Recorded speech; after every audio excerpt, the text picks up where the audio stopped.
So here's the tyre pressure monitor. They're only small. These little things. But they work good. And I put all new fittings, like here,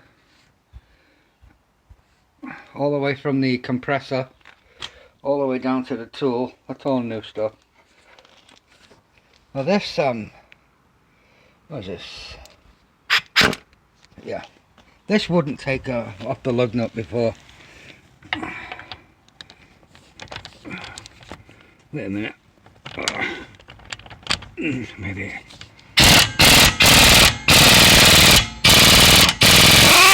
There you go.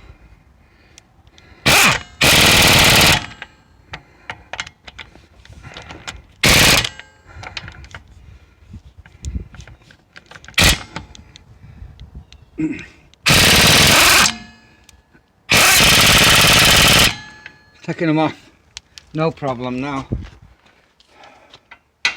And I also got this inflator, which is pretty good. I like that because it clips onto the wheel and I have to stand there holding it, which is a real pain in the winter. And this trigger, and that's got the new fitting on it also. You can see how much bigger these fittings are compared to the old ones. The old ones are kind of useless. Yeah, there's one. So here's the old and the new next to each other. Look at that, the difference. That will almost fit inside that. Just look at that. You get nothing, get no airflow out of these old ones. Rubbish. So I'm happy about that.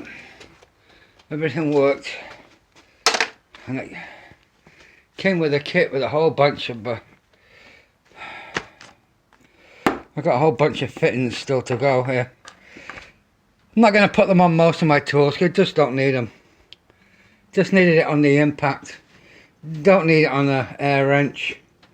Don't need it on air nozzles. So there you go, that'll be a lesson.